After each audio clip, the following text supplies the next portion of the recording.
送关怀，满心送关爱，粉红特报充满爱，赶快订阅起来，有功不如愧对父母，别说态度，公众要走入了啦，那次不如在这大如花时代，如花是命运安排，表现的不愉快，不如触动如个风花绝代，如他的中所期待，如出人生的精彩，如啦啦，那次不如。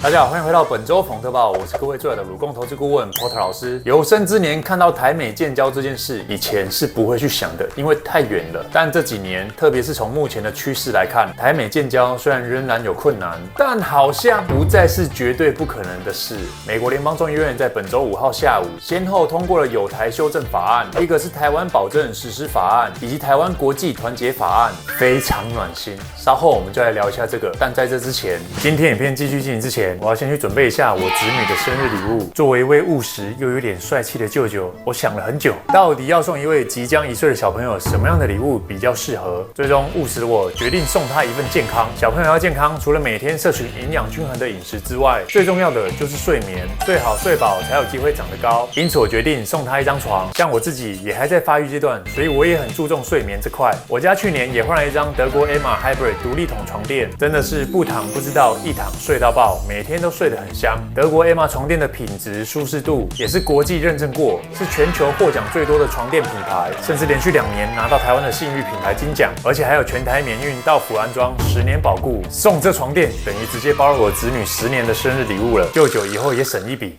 那这次我选的是有德国黑科技的石墨烯黑钻石床垫，这款是专为台湾天气设计的床垫，采用有专利的凉感透气石墨烯黑钻记忆棉、减压记忆棉、高支撑性记忆棉、直排式独立筒等，能同时贴合身体7个部位的曲线，保持身体脊椎平行，翻身不费力，软硬适中。相比其他床垫，增加40%的透气度，温度调节效果增加23%，全方位散热的特点，让你拥有最清爽的舒适睡眠，再也不担心被热醒，还能避免潮湿生菌异味。枕头我选了石墨烯黑钻记忆枕，独家3层记忆棉的设计，能够自由调整高低软硬，也有加上 Diamond Degree 凉感科技，让头颈也能享受干净凉爽。最外层的枕头套还可以直接拆下来洗，非常方便。顺带一提，如果想维持床垫干净，请一定要加购保洁垫。德国 Emma 有出防水、防过敏设计的床垫保洁垫，能够保护大人小朋友免受尘螨过敏的困扰，而且一样可以拆下来丢洗衣机洗哦。这完美组合，我相信躺上去每天都能睡好睡满。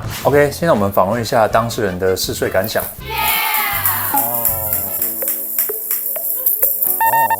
好，我帮大家翻译一下哦。我的子女说啊，谢谢九九送他这么好睡的一张床，这是他人生目前为止睡过最好睡的床垫了。我爱你，九九。不客气啊。什么？还说以后要找一个跟九九一样睡的另一半。好的，我知道了。谢谢我子女真诚的回馈。那各位荧幕前的观众朋友，如果也想要天天好评的话，本月德国 Emma 床垫有母亲节限定优惠活动哦，最低52折，现在就点选影片下方连结。结账时输入优惠码 PORTER2025，可获得粉丝专属全品项9折优惠。这优惠码不限金额品项，能搭配官网活动一起使用哦。另外，德国 Emma 床垫还有提供分期免利率跟100天免费试睡服务哦，让你无风险在家试睡，睡完不满意可全额退款，超级佛心。本月限定母亲节活动大优惠，千万别错过啦！那刚说的美国本周通过的台湾保证实施法案以及台湾国际团结法案内容是什么呢？台湾国际团结法案是对2019年台北法案修正，指美国政府支持台湾加入国际组织，并鼓励其他国家加强与台湾的官方或非官方关系。那这次这项名为台湾国际团结法案的部分，增加了措辞来澄清联合国2758号决议并未涉及台湾及人民在联合国或相关组织代表权的问题。白话来说，就是在控诉中共长期扭曲2758号决议。美国透过国际话语权告知国际社会，台湾不是中共国的一部分。以此反制中共国打压台湾，支持台湾加入国际组织。而另外一个美国国会通过的台湾保证实施法案，则是解除美国官员与台湾官员的互动限制，让未来台美人员互动不设限。这两项法案的通过是台美关系重要的里程碑，我们正在见证历史。那也带各位看一下这提案人之一的众议员 Ann Wagner 是怎么说的。I rise today in support of my bill, H.R. 1512, the Taiwan Assurance Implementation Act. Mr. Speaker, it is undeniable that the People's Republic of China is the single gravest threat to our national security.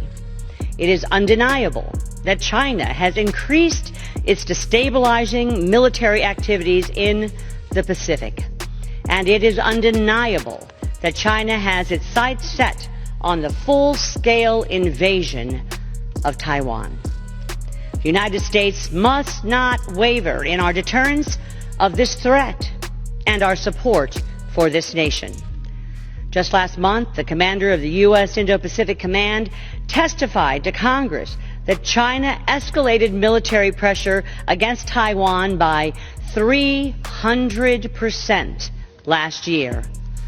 Commander Paparo explicitly warned that these, and I quote, aggressive maneuvers around Taiwan are not just exercises, they are dress rehearsals for forced unification.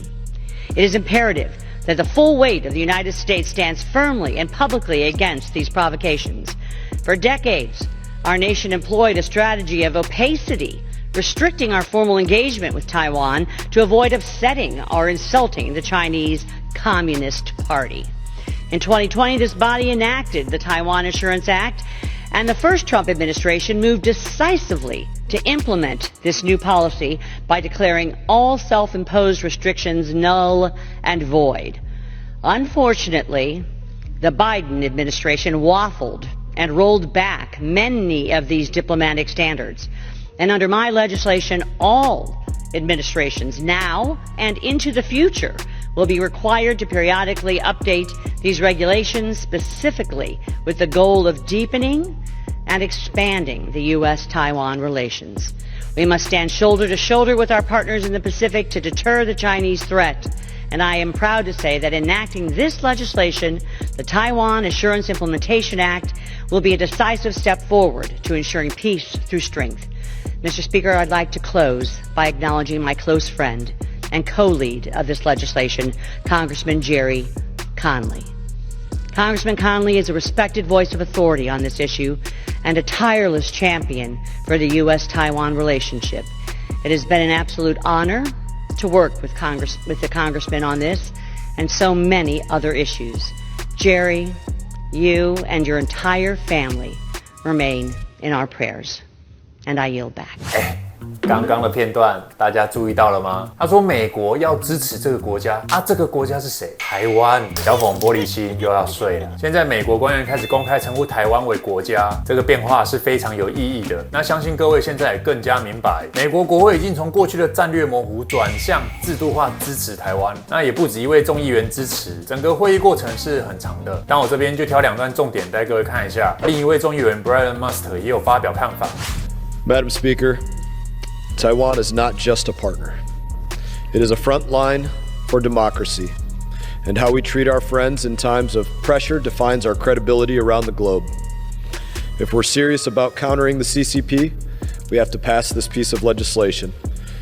I urge all members to vote for H.R. 1512, and I yield back the balance of my time. 最后全场无异议通过这两项品牌修正法案。刚刚布莱恩讲的这段，也让我想到2个月前，美国前印太司令戴维森有公开表示，美国许多区域盟友将对美台关系作为美国可信度的观察指标。若印太影响力是华府核心利益，那台湾确实是重要基石。刚刚这是他原话，美国自己很清楚知道，其他民主国家在观望美国与台湾的互动。台湾作为印太地缘战略的关键枢纽，地理位置非常重要，可被视为民清楚防线的第一道。那假设美国放弃台湾的话，除了对美国的国安问题也会有冲击之外，同时也没办法跟其他盟友交代的，台湾的利益已经等同于美国的利益了。而中共对台威胁与俄朝结盟等行动，也都让美国越来越无法忍受，自然没办法维持战略模糊，只能走向战略清晰。当然，短期内台美正式建交的机会，我个人期待，但不敢断言。只是我们也可以看见台美关系不同以往，虽然还没建交，不过正在往准建交的方向迈进，只是形式上还需要时间，而且现在还没建交，但实质上已经比建交还建交了。不过如果中共发动武力犯台，或中共内部政权危机导致崩溃，那么我觉得也会大大加速台美正式建交。总之无论如何，我们台湾人真的要把握住这时机，不要妄自菲薄。现在一些亲中共的蓝委就是我们台湾人自己该做的功课，要罢免清除。这点我们也必须要做出来给其他国家看，大家一起加油。那这次美国众议院会议直播的时间真的很长，全部9小时。里面除了刚刚提到的2个法案之外还有通过另外一个法案，我个人觉得也蛮重要的。虽然我目前看台湾的新闻媒体这部分好像比较少报道到，但也可能是我刚好没查到啦。总之我这边就是整理好分享给各位。那就是有通过一项禁止强摘器官法案，而美国众议员布莱恩在发表讲话时还特别点名到中国共产党，因为就是中共主导的。而且他在讲这件事之前还因为认为当今世界居然还会发生这种事情，真的很荒谬。就说我们居然有需要为了这种事情来发生，太不可思议了。因为正常人绝对不会想到要去强摘他人的器官来贩售，结果中共政府却会。带各位一起来看一下这个片段。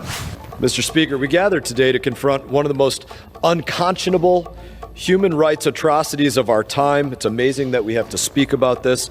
The state-sponsored forced harvesting of human organs. Innocent people, often prisoners of conscience, are being killed so that their vital organs can be removed and sold. This is a billion-dollar black market built on murder. It's a direct assault on every principle of human dignity and decency. H.R. 1503, the Stop Forced Organ Harvesting Act of 2025, is a bipartisan moral imperative. It holds perpetrators accountable and targets the heart of this depraved industry. The bill sends a clear message: the United States will not be complicit. If you take part in forced organ harvesting, we are coming after you. It imposes strong sanctions, strengthens reporting requirements, and authorizes the denial and revocation of passports for convicted traffickers who cross borders to commit these crimes. I would say that's the least that we could be doing. The legislation rightly identifies those responsible, including members of the Chinese Communist Party, who have been credibly accused by human rights organizations and UN experts for orchestrating systemic, state-run organ harvesting, primarily targeting prisoners of conscience from religious and ethnic minority groups. This is not speculation. The evidence is overwhelming. International investigations, eyewitness testimony, and growing data confirm that these abuses are occurring on a massive scale. They are crimes against humanity. The bill is a necessary tool to fight that evil. It aligns our foreign policy with our core values: human rights, rule of law, and the sanctity of life. And as chairman of the House Foreign Affairs Committee, I am proud to support it. I want to thank my colleague, Mr. Smith in New Jersey, and Mr. Keating of Massachusetts for leading this bipartisan effort.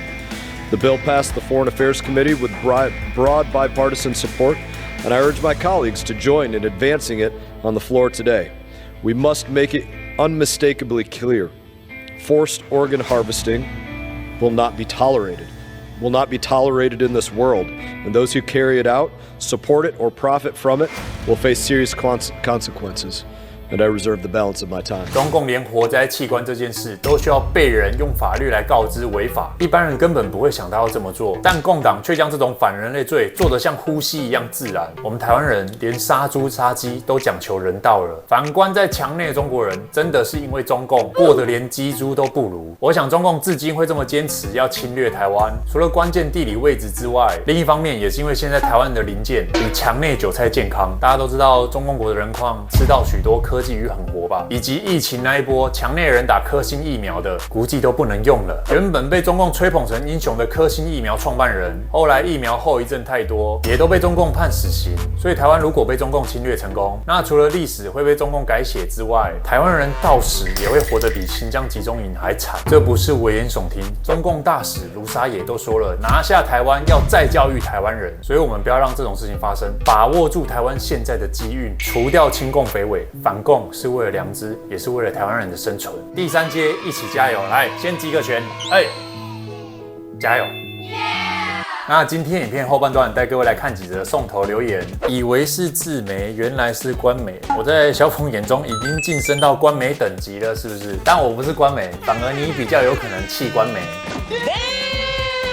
你们的繁体字和普通话怎么说的这么搞笑？让14亿人向你们2000万人投降，用什么？用核弹，还是无人机，还是航母，还是东风41？用台积电，还是茶叶蛋，还是美国义父？你美国义父能进到台湾附近，我直播吃屎。如果靠近不了台湾，你们吃屎可以吗？不枉费我把你留言看到最后哦。虽然你前面讲了很多屁话，但记住你最后说的。小冯，你说美国能进到台湾附近就要直播吃屎，那我觉得小冯你可以跟我约时间开直播吃了。那之前裴洛西不就来过台湾了？不然看近期一点的，上个月美国参议员组团访台啊，这是不是你口中的美国义父？该不会要跟我说有进到台湾来的不算吧？不然今年2月美军也有军舰穿越来台海，这是不是靠近台湾？这位叫鼻涕的小粉红，我截图了，不要躲哦，出来实现你的诺言。是说本来也没有人叫你拿吃屎当赌注，但小冯怎么老爱拿这种东西来赌？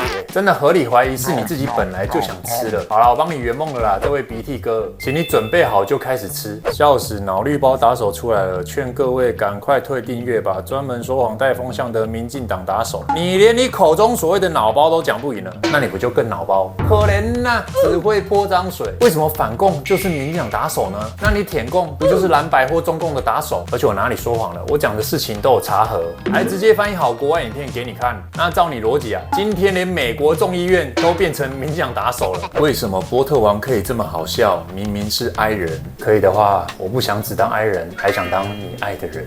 内向只是省话，不是省智商。内向也不代表没办法让你笑到内伤啊。但这位朋友不是小粉啊，只是 Porter 老师最近陆续看到有些网友好像对 I 人有点误会，觉得不行啊，我要帮一些 I 人朋友发声。我们偏内向的人不是完全不能社交，只是社交完会需要独处时间来休息充电。内向者从独处中充电，外向者从与人互动中获得能量。而一个人幽默与否，跟是外向或内向的人完全没关系，因为幽默感是需要具备表达能力、观察力、情商，然后结合思维风格与创意，是以上能力综合之后的体现。这跟 I 人或 E 人无关。内向的人有时反而因为观察细腻、思考缜密，特别能在出其不意的地方戳中笑点。外向是烟火，内向是狙击，前者热闹，后者准确，我觉得各有千秋啦。那今天的影片就先聊到这边，再次感谢德国 Emma 床垫赞助本集影片。提醒各位，影片下方我会放活动连结跟优惠码，有需要的朋友记得点选连结。我是波特王，我们下次影片见，拜拜。